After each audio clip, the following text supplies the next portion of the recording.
Ayan, hello po mga kalingap, this is Kuya Jens and welcome back po sa ating YouTube channel. Sa mga bago lang po sa aking YouTube channel, huwag niyo po kalimutan mag-subscribe and paklik na rin po ng bell button para lagi po kayong updated sa ating mga bagong upload na video. At syempre po, huwag po natin kalimutan suportahan po Team Kalingap sa pangunguna ni Kuya Val Santos Matubang, Ate Edna Vlog at syempre Kalingap Rob. At pakisuportahan din po ang aming mga kasamahan sa Team Kalingap. Nandiyan po ang K-Boys, Kalingap Partner, Kalingap Reactor at lahat ng charity vloggers sa buong Pilipinas na tumutulong sa mga kababayan natin na lahat may hirap. Suportahan po natin lahat, guys. So, araw po ng Sabado ngayon mga Kalingap. At dito po sa bayan po ng Daet, sa probinsya po ng Camarines Norte. Hindi lamang ng Daet, buong Camarines Norte po. Yung probinsya po namin ngayon ay walang kuryente. Wala pong kuryente. Meron pong NGCP maintenance po ngayon sa buong lalawigan ng Cam Norte. Kaya wala pong kuryente. Kaya ang mga tao po ngayon ay busy sa iba't ibang mga pwedeng gawin kapag ganitong panahon na walang kuryente po. Yung marami nagpe-prepare ng panghanda sa picnic. So marami mag-outing, yung iba naman ay mga nasa mall na or papuntang mall sa SM para tumambay. At meron namang mga kalingap nagpaplanong bumiyahe sa mga malalapit na probinsya mga kalingap para doon magpalipas ng buong araw kasi nga walang kuryente. Yung ilang pamilya naman ang ginagawa nagre-rent ng mga transient house na may mga resort katulad ng kila Kalingap Rob. At yung iba naman ay nag-check-in sa mga hotel na may mga generator. So yun po yung mga ginagawa po ng usually kapag ganito pong brownout. And mga Kalingap, ang ating ibabalita sa inyo ngayon mga Kalingap at ang ating pag-uusapan ngayong araw na ito mga Kalingap, alam nyo ba kung ano ang pinaplano ng Mag-Agum? Ayan, so ito po mga Kalingap ay bulong po ito mga Kalingap para sa mga naghihintay po ng update sa Jomcar kila Papa Joms and kay Carla. Sa Jomcar kay Papa Joms.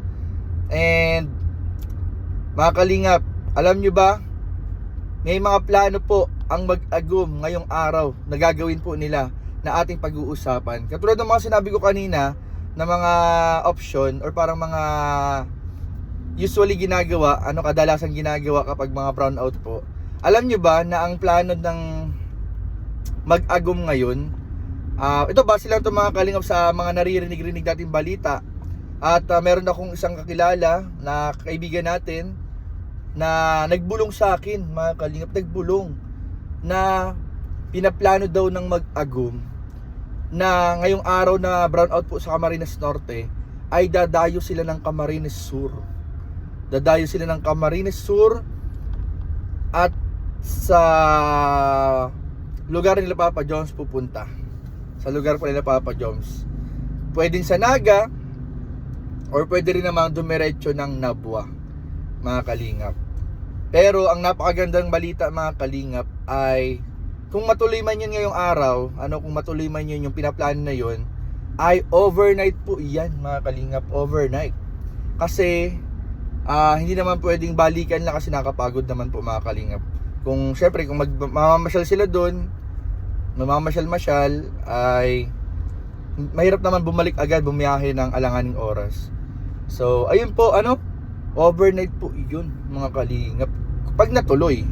So hintay tayo ng update, tingnan natin ang update, baka mamaya mag-live si Kuya Nel. Ay, nabanggit ko yung source ko. Nabanggit ko yung source ko. So ayun po mga Kalingap, malay nyo mag-live naman si Kuya Nel, bigyan tayo ng update kasi balita ko ang mga kasama ay si Mayora at si Mayor. Tapos syempre ba kasama si Baby Yuris at ang Mag-Agum. So pinapasama nga ako ni Kuya Nel kasi sabi ko kay Kuya Nel, bro sayang naman, may plano na kasi kami ngayong araw, may plano na kami. May plano na kasi kami ngayong araw nila mama.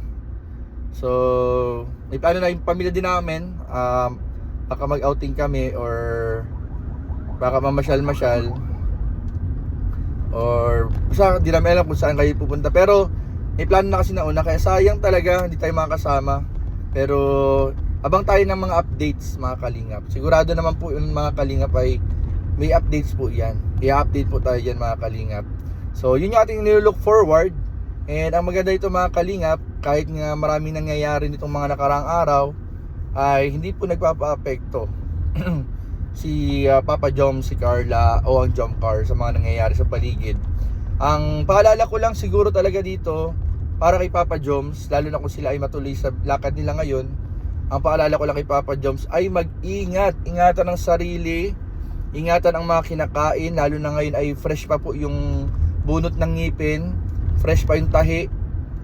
Wag na munang kumain ng mga malatigas na pagkain kasi baka mabinat. Tapos nung nakaraan ng nagkain sila sa bypass road, talagang namutla talaga si Papa Jom. So ang worry ko talaga kapag may mga lakad ngayon, sa ngayon lang mga kalingap, habang nagpapagaling si Papa Joms, ang worry ko talaga ay si Papa Joms, na ingatan niya yung sarili niya kasi nga nung nakaraan ay sobrang namutla talaga. Kung napansin niyo yung video, kung napanood na po ninyo yung mga video clips, talagang namutla si Papa Joms nung nag-date sila sa bypass road mga kalingap. So yun lang po mga kalingap ang ating bulong. At abangan pa rin po natin mga kalingap yung iba pang mga magaganap. Baka may changes of plan. Malay natin biglang maging picnic pala. Baka maging imbis na pumunta sa Naga, malay natin baka biglang pumunta ng sa mga ilog, sa mga resort, magkaroon ng outing. So abangan lang natin mga kalingap yung mga possible update. Ano po? So yun lang po mga kalingap And abang-abang lang po tayo mga kalingap na iba pang mga update mga kalingap, kung ano pa ang mga magaganap po sa tambalang Jomcar, sa mag-agum na Jomar and Carla.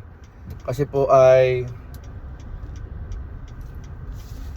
marami po mga kalingap ang mga pwede pang mangyari. So ayun, kay Carla, ang message natin kay Carla, pakatatag lang. Marami nagmamahal at sumusuporta kay Carla mga kalingap. So yun lamang po. And huwag po natin kalimutan mga kalingap, i-marathon po natin yung mga ilang mga episode po ng Jomcar, yung mga episodes po ng upload si Kalingap Rob sa iba pang mga love team, at pati na rin po mga kalingap yung ibang mga beneficiary.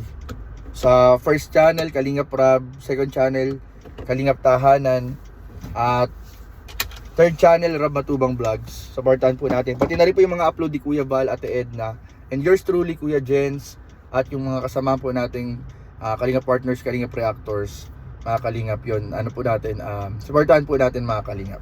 So yun lamang po, and God bless, Jesus loves you, and ingat palagi mga kalingap. Bye bye.